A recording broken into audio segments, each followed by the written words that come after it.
천국과 영생을 소망하시는 성도 여러분, 반갑습니다. 저는 신천지 예수교 강사 정현철입니다. 오늘 이 귀한 예배 시간을 허락해 주심과 또 예배해 주신 진리의 사랑에 하나님께 무한 감사와 영광 올려드리며, 또 이 귀한 시간 함께 하신 우리 성도님들도 큰 은혜와 깨달음을 얻는 복된 시간 되시기를 바라겠습니다. 오늘 이 시간 저희들이 함께 나눌 말씀의 주제는 네 종류의 신앙인이 되겠습니다. 본문은 요한복음 6장 27절인데요. 요한복음 6장 전반을 통해서 오늘날 우리의 신앙을 되짚어보고 나 자신의 신앙도 점검해보는 그런 귀한 시간이 되시기를 바라겠습니다. 오늘날 기독교는 자타공인, 실제로 그 현상이 급속하게 무너져 가고 있습니다. 이것은 누구도 부인할 수 없는 사실입니다. 그렇다면 왜 2000년 동안 부흥과 성장을 해왔던 기독교가 오늘날 이렇게 무너져 갈 수밖에 없는 것인지, 그 원인을 우리는 외부적 요인과 내부적 요인으로 나누어 찾아볼 수가 있겠습니다. 그러나 우선되는 것은 역시 내부적 요인을 찾아보는 것이겠죠. 그래서 오늘 이 시간에는 오늘날 바른 기독교의 또는 교회의 모습이 무엇인지에 대해서 함께 깊이 성찰해 보고자 하는 것입니다. 자, 교회가 바로 서고 또 성도들의 신앙이 바로 선다면 교회는 절대로 무너질 수가 없습니다. 왜냐하면 하나님의 역사가 일어나는 곳이고 하나님의 인도하심을 받는 곳이기 때문에 그렇습니다.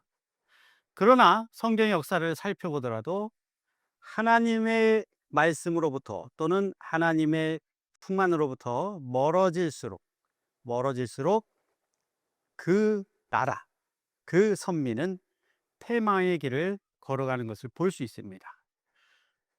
자, 그러기 전에, 오늘날에도 그 실패 역사를 반복하기 전에 우리가 모든 것을 바로잡기 위해서는 우리의 신앙을 한번 되돌아보는 시간이 필요하지 않을까 싶습니다.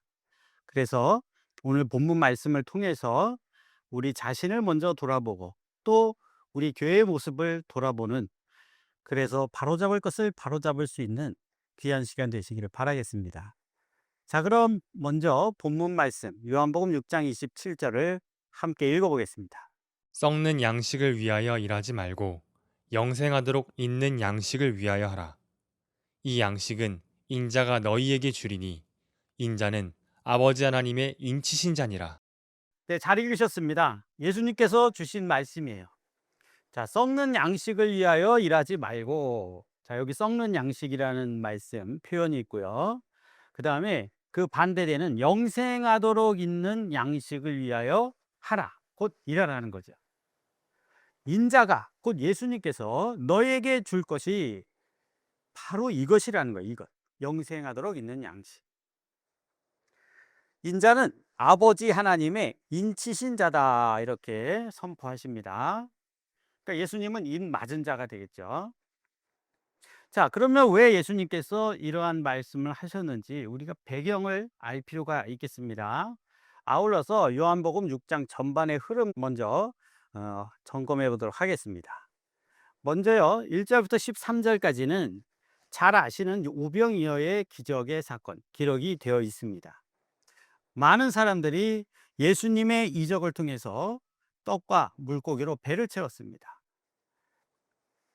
자, 이러한 놀라운 이적을 실제로 체험을 한 거예요. 그러니까 이 사람들의 눈이 이제 뒤집히는 겁니다. 그래서 14절, 15절에 보면 예수님을 억지로 잡아다가 자기들의 임금을 삼으려고 한다는 거예요.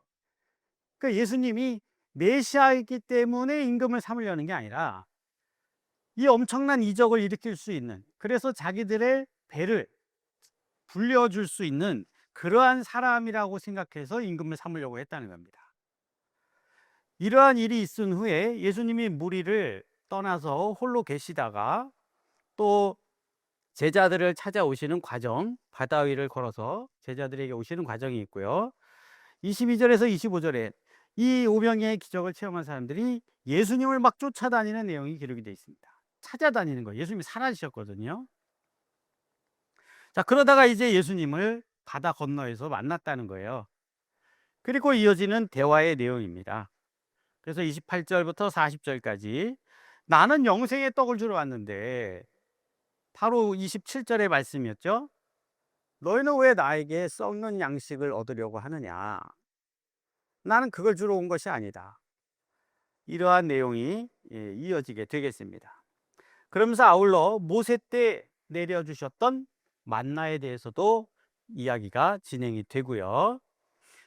그리고 41절부터 59절까지의 말씀을 통해서 예수님께서 너희 조상들이 먹었던, 광야에서 먹었던 그 만나 있잖아요. 그거는 모세가 준 것도 아니고 하나님 주신 건데, 근데 그거 먹은 조상들 결국 다 죽지 않았느냐 하면서, 내가 주는 떡을 먹으면 죽지 않는다는 거예요. 영생한다는 거예요. 그러면서 내 살과 피를 마시라고 하시는 겁니다. 먹고 마시라고. 그러자 이 말씀을 들은 사람들이 이해를 못 합니다. 이 말씀에. 내 살을 먹고 내 피를 마시는 자마다 생명을 가져. 이러한 말씀들을 전혀 이해를 못 하는 거예요. 심지어 그 예수님을 따르던 제자들조차도 66절에 보면 많이 떠나갔다는 거예요. 왜? 이 말씀을 오해하고 이해하지 못해서 그랬다는 겁니다. 그러니까 예수님이 남아있는 12 제자에게도 질문을 하신 겁니다. 너희도 떠나려느냐? 그러자 베드로가 놀라운 고백을 하죠.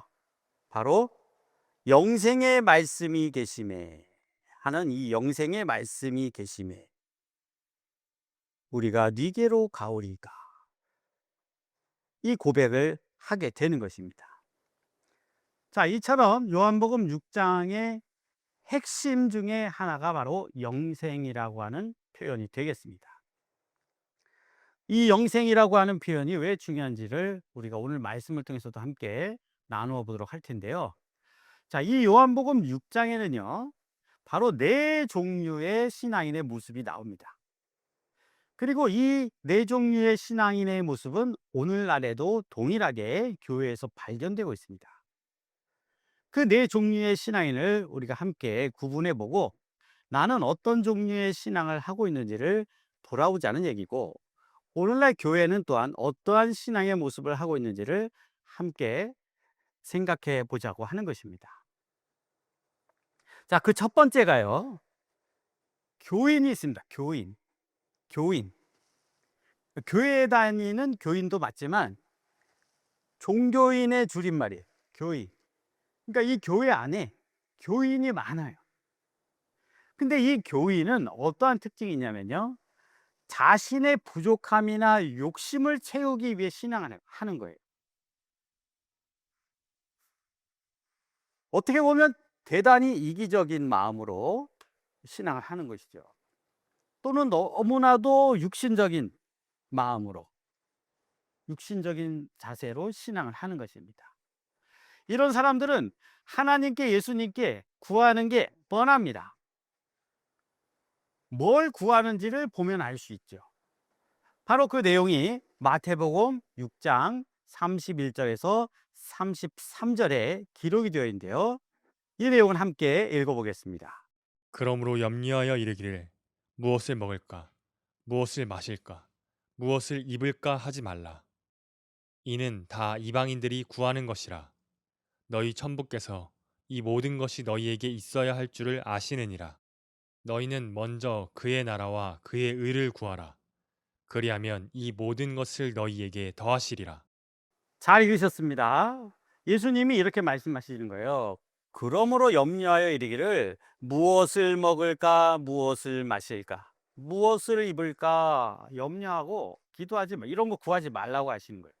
이는 다 이방인들이 구하는 것이다. 그러니까 이건 이방인들도 다 구하는 겁니다. 그러니까 어느 종교이든지 절에 가도 있어요. 그리고 새벽에 물 정한수 떠놓고 이렇게 비나이다 비나이다 천지신명님이 이렇게 하는 곳에도 다 있습니다. 무엇이 있느냐? 이런 걸 구하는 기도예요. 그러니까 이런 걸 구하는 기도는 어느 종교에나 다 있는 거예요. 그래서 이것은 이방인들이나 구하는 것이다 라고 말씀해 주시는 겁니다. 너희 천부께서 이 모든 것이 너희에게 있어야 할 줄을 아신다. 너희가 구하지 않아도. 그러므로 너희는 먼저 이렇게 말씀하시잖아요. 그의 나라와 그의 의, 하나님의 나라와 하나님의 의를 구하라고 하시는 거예요. 그럼 이 모든 것, 먹을 거, 입을 거, 마실 것은 너희에게 덤으로 다 아시니까 더하여 주신다는 겁니다. 그런데 오늘날 많은 크리스천들이 기도하는 내용을 들어보면 다 세상의 것, 육신의 것이라는 것이죠. 그러니까 이방인과 구별되지 않는 신앙을 하는 거예요. 자, 이런 분들의 특징은 뭐냐면 내 필요한 것만 들어준다면 그 신이 어떤 신이든 그 종교가 어떤 종교든 상관이 없는 거예요. 아, 누가 좀 더 잘 들어줄 것 같은데? 그러면 그냥 쉽게 옮기는 겁니다. 야, 저쪽 신이 더 잘 들어준다는데? 저 남녀 호랑캐교가 더 잘 들어준다는데? 주절주절 하면 다 들어준다는데? 그러니까 그냥 황당하게도 종교를 쉽게 바꿀 수 있는 거죠. 어차피 기준이 자기 자신이기 때문이고 자신의 욕심이기 때문에 그렇습니다. 자, 이러한 신앙은 거듭나지 못한 신앙으로서 참된 신앙의 모습이라고 절대로 할 수가 없는 것이죠. 이 기도실에 가서 기도하는 거 들어보면 아, 이분들의 신앙 상태가 어떤지를 바로 알 수가 있습니다. 그 기도의 내용을 보면 바로 알 수가 있어요. 이것이 바로 첫 번째, 교인의 모습.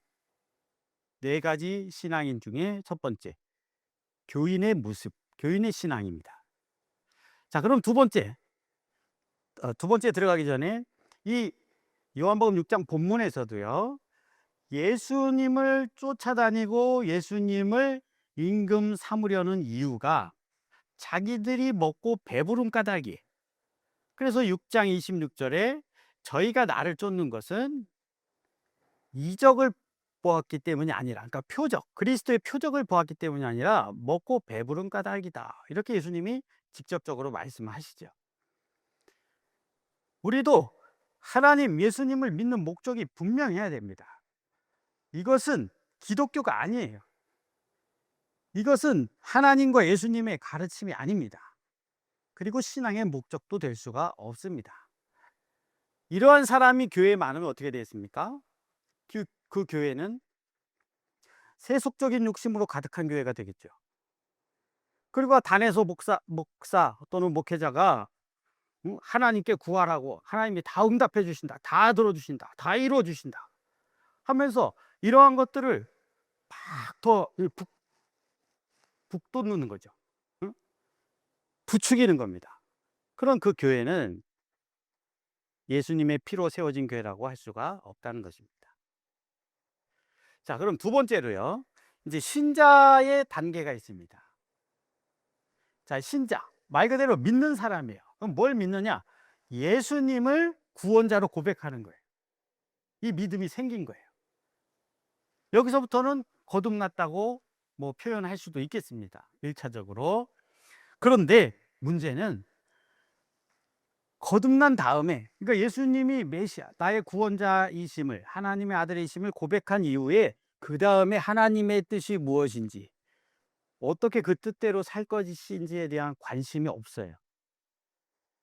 그냥 예수님이 나의 구원자야. 난 죄사함 받았어. 끝. 이제 난 하나님의 자녀야. 그래서 어떻게 살 건데요?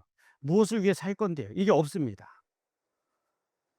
이것이 없으면 또다시 그 신앙은 잘못된 길로 갈 수밖에 없는데요. 자, 그 내용을 요한복음 6장 40절을 통해서 함께 확인해 보겠습니다. 내 아버지의 뜻은 아들을 보고 믿는 자마다 영생을 얻는 이것이니 마지막 날에 내가 이를 다시 살리리라 하시니라. 네, 읽었다시피 하나님의 뜻은요, 아들을 보고 믿는 자마다 영생을 얻는 거예요. 이게 하나님의 뜻이에요. 명백하게 기록이 되어 있지 않습니까? 또 잘 알고 계시는 요한복음 3장 16절. 하나님이 세상을 이처럼 사랑하사 독생자를 주셨으니 이는 저를 믿는 자마다 멸망치 않고 영생을 얻게 하려 하시. 그러니까 예수님을 주신 목적도 영생입니다. 영생. 그러니까 예수님을 나의 구원자로 고백함과 동시에 이제 우리는 뭐예요? 하나님의 뜻을 위해서 사는 거예요. 그게 뭐냐? 영생입니다. 영생. 그러니까 영생을 하려고 우리가 신앙을 하는 거예요. 이것까지 우리가 믿어야 진짜 신자, 신앙인의 모습이라고 할 수가 있는 것입니다. 자, 그런데 이 영생에 대해서 첫째로는 소망 자체가 없어요. 둘째로는 오해를 많이 합니다. 우리가 성경을 모르고 하나님을 모르는 사람들에게 영생을 이야기하면요, 이 세상 사람들은 자기들 수준에서 또는 자기들 기준에서 또 자기들의 상식 수준에서 영생을 생각합니다. 그러니까 늙지 않고, 이 육체가 늙지 않고 영원히 사는 것, 이런 거 생각하는 거예요. 그 틀이 육신에 매여 있는 것이죠. 자, 그런데 그렇게 생각하기 시작하면 영생에 대하여 크게 오해하게 됩니다. 역사적으로도 많은 거짓 이단들이 이 영생을 준다고 하면서 나타났었습니다. 심지어 영생수를 팔기도 하고요. 어떤 이 생명나무 과실이다 하고 그걸 팔기도 하고요. 희한한 짓들을 많이 했었죠. 왜냐하면 하나님, 곧 영생하시는 하나님께서 주시겠다고 하신 영생이 어떠한 것인지에 대하여 성경을 통해서 제대로 배우질 않은 겁니다. 그러니까 육신의 수준에서, 육신의 차원에서, 심지어 과학적 차원에서 영생을 생각하는 거예요. 그러면 반드시 오해하게 되어 있고요. 그리고 영생을 이야기하면 이상하게 생각하는 거예요. 그러면 하나님, 예수님이 이상한 분이 되는 거예요. 그렇지 않습니다. 그래서 우리는 이 영생, 하나님이 주시는 영생, 세상 사람들이 생각하는 영생하고 무엇이 다른지를 분명하게 구별해서 우리가 이해를 하고 있어야 되고, 그래서 바른 소망을 가져야 되는 거예요. 바로 이 소망을 되찾고, 그리고 이 소망을 향해서 살아가는 것, 그것이 진정한 신앙인의 모습이라고 할 수가 있습니다. 신자 단계에 머물러도 안 된다는 거죠. 예수님을 나의 구주로 고백합니다. 거기서 끝나면 안 된다는 거죠. 그래서 그 다음 세 번째 단계가 있습니다. 그 세 번째 단계가 바로 성도의 단계입니다. 자, 한자 표현대로 이 성도는 거룩한 무리라는 뜻입니다. 거룩한 사람들, 최소한 거룩해지려고 애쓰는 사람들이에요. 하나님의 뜻을 깨달았어요. 그게 바로 뭐냐면 부활과 영생입니다. 부활과 영생. 우리는 이것을 위해서 살아야 되는구나. 그럼 이것을 위해서 우리는 어떻게 살아야 될까? 점점 더 하나님을 닮아가는 거죠. 거룩하신 하나님의 형상을 닮아가는 거죠. 그것이 바로 진정한 신앙생활이라고 할 수가 있습니다. 누가 봐도 거룩하고 경건하게 사는 모습이 나타나는 거예요. 외식하는 게 아니고 가식적으로 하는 게 아니고요. 진심으로 나타나는 거예요. 자, 이에 대하여 디도서 1장 1절부터 3절의 말씀을 함께 읽어보겠습니다. 하나님의 종이요 예수 그리스도의 사도인 바울 곧 나의 사도된 것은 하나님의 택하신 자들의 믿음과 경건함에 속한 진리의 지식과 영생의 소망을 인함이라. 이 영생은 거짓이 없으신 하나님이 영원한 때 전부터 약속하신 것인데 자기 때에 자기의 말씀을 전도로 나타내셨으니 이 전도는 우리 구주 하나님의 명대로 내게 맡기신 것이라. 예, 잘 읽으셨습니다. 자, 사도 바울께서 주시는 말씀인데요. 하나님의 종이요 예수 그리스도의 사도인 바울, 곧 나의 사도 된 것은, 자, 바울이 사도가 된 이유, 목적에 대해서 말씀해 주시는 거예요. 하나님의 택하신 자들의 믿음과 경건함에 속한 진리의 지식과, 이 중요합니다. 그러니까 믿음만이 아니에요. 진리의 지식이 있어야 돼요. 그리고 마지막 세 번째가 영생의 소망을 인함이라는 거예요. 이것이 바울이 사도된 목적이라는 거예요. 이 영생은요, 거짓이 없으신 하나님이 영원한 때 전부터 약속을 하신 것인데, 예수님이 오셔서 처음 약속하신 게 아닙니다. 영원 전부터 하나님이 약속하신 거예요. 그래서 이것이 소망이 되는 거예요. 참 소망. 자기 때에 자기의 말씀을 전도로 나타내셨으니, 이 전도는, 자, 우리가 하는 전도입니다. 우리 구주 하나님의 명대로, 명이라는 거예요. 내게 맡기신 거예요. 그래서 바울은 사도가 됐다는 거예요. 나는 전도를 하기 위해서 사도가 됐다. 이건 하나님의 명령이다. 그런데 그 전도를 하는 목적이 뭐냐? 믿음과 지식과 영생의 소망을 인함이라는 거예요.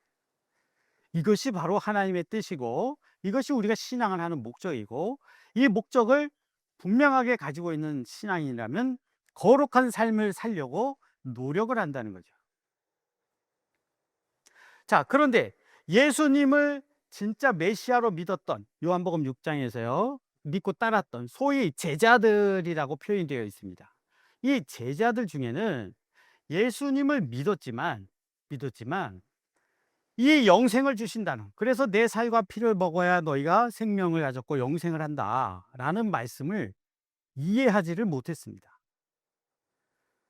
진리의 지식이 없는 거예요. 그러니까 이해하지를 못하니까 결국에는 많이 떠나갔다는 거예요. 예수님에게서 다시는 예수님과 함께 다니지 않았다는 거예요.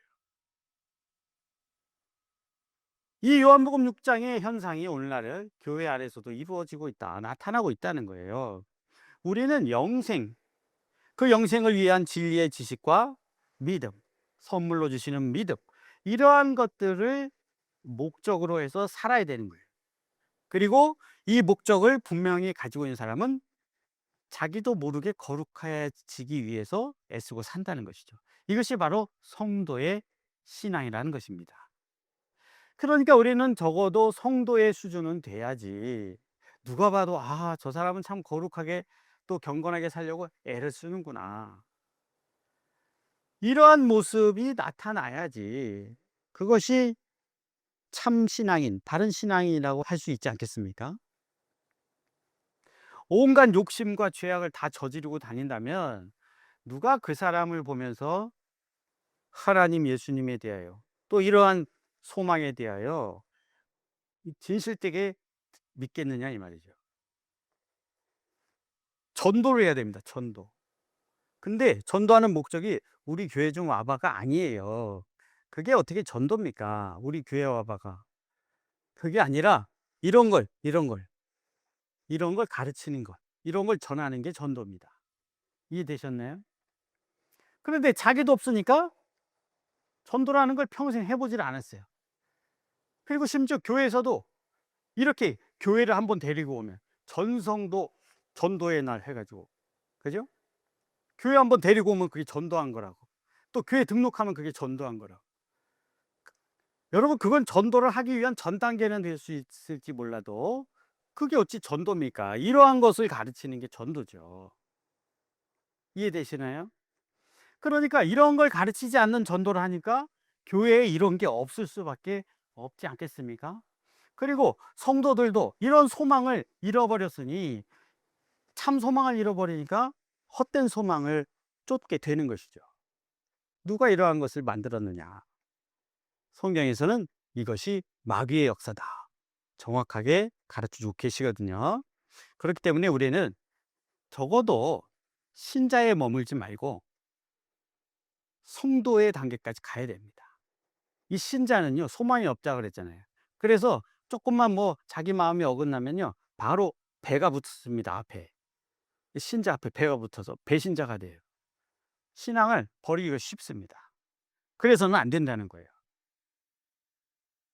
자, 그리고 이제 마지막 단계가 바로 이 제자. 근데 예수님을 떠나간 제자 아니고요, 12제자 있죠. 12제자 가룟 유다 빼고요, 마띠아 넣고요, 그 12제자의 제자입니다. 이 제자 단계의 신앙이 있습니다. 그것은 하나님의 뜻대로 사는 것뿐만 아니고요, 그냥 하나님이 전부가 되는 거예요. 그래서 심지어 자기의 삶을 다 드려요. 이걸 다른 말로 우리가 헌신 이렇게 표현하죠. 자기 몸을, 자기 생명까지 드리는 거예요. 그리고 그 헌신의 최종 단계가 이제 순교가 되는 것이죠. 보세요. 얼마나 이 신앙이 뜨거우면 자기 목숨까지도. 그러니까 잘 먹고 잘 살려고 신앙하는 그 첫 번째 단계에 있는 교인들하고는 완전히 다르죠. 온갖 고생을 다 하면서 심지어 자기 목숨까지 바치면서 신앙을 하는 거예요. 그러니 우리가 이 교인 단계의 신앙을 하는 것과 이 제자의 삶을 사는 것은 천지 차이입니다. 천지 차이. 이것이 바로 열두 제자가 거기에 이제 사도 바울까지 포함해서 또는 훌륭한 믿음의 선진 사도들이 보여준 올바른 제자의 삶 모습이 되겠습니다. 이에 대한 사도 바울의 고백입니다. 사도행전 20장 24절을 읽어보겠습니다. 나의 달려갈 길과 주 예수께 받은 사명 곧 하나님의 은혜에 복음 증거하는 일을 마치려 하면은 나의 생명을 조금도 귀한 것으로 여기지 아니하노라. 예, 잘 읽으셨습니다. 이제 사도 바울이 예루살렘으로 향합니다. 그 예루살렘에는 순교가 기다리고 있습니다. 여러 사람을 통해 계시를 받아서 바울에게 예루살렘에 가지 말라는 이야기를 주변에서 막 합니다. 그때 사도 바울이 이렇게 고백하는 거예요. 나의 달려갈 길과, 이 달려갈 길은 복음을 전하는 길이고요. 주 예수께 받은 사명 역시 복음을 전하는 거예요. 하나님의 은혜에 복음 증거하는 일을 마치려 하면은 나의 생명을 조금도 귀한 것으로 여기지 아니하노라. 예루살렘에 환란이 기다리고 있다고? 예루살렘에 죽음이 기다리고 있다고? 그게 나와 무슨 상관이냐는 거예요. 나는 갈 것이다. 그리고 전할 것이다. 그리고 거기서 환란을 당하든 핍박을 당하든 죽임을 당하든 상관이 없다는 거예요. 이것이 바로 제자의 삶입니다. 제자. 대단하죠? 엄청난 겁니다. 그러니 이 제자라고 하는 것은 단순히 그 이를 한번 제자가 돼봐야지 하는 게 아니고요. 요 앞에서 보여드렸듯이 하나님의 뜻대로 살기 위해 자기 인생을 전부 드릴 만한 어떤 믿음이 더해져야 되는 거예요. 그러나 우리가 일반적으로 이 정도의 신앙을 이제 보통 우리가 이 목회자가 되려면 사실상 이런 정도의 신앙을 가져야 됩니다. 그 순교까지도 각오를 해야지만 다른 영혼들을 이끌 수 있는 그 힘이 있는 거죠. 그런데 그냥 신학 4년 하고 대학원 2-3년 하고 단에서 설교 좀 한다고 해 가지고 말 좀 잘한다 그래서 목회자가 되면요, 성도들에게 바른 신앙을 전할 수가 없습니다. 자, 그래서 오늘 말씀을 정리해 보면 이렇습니다. 참 기독교 신앙은요, 교회나 신자의 수준에 머무르면 안 된다는 거예요. 그런데 오늘날 많은 교회가 이 수준에 머물러 있습니다. 목회자조차도 이 수준이에요. 그들이 사는 모습이라든가 그들이 하는 말을 들어보면 알 수 있어요, 수준을. 그러나 예수님은 분명한 영생과 부활의 소망을 우리에게 주셨습니다. 이 소망이 확실하고 이 소망을 위해서 거룩한 삶을 살려고 애를 써야, 그래야 진정한 참 신앙인이라고 할 수가 있습니다. 더 나아가 여기에 사명까지 사도 바울처럼 받은 성도가 있다면 그들이 바로 제자의 삶을 살게 되는 것이죠. 목회자가 된다는 것은 열두 사도의 신앙을 본받는다는 거예요.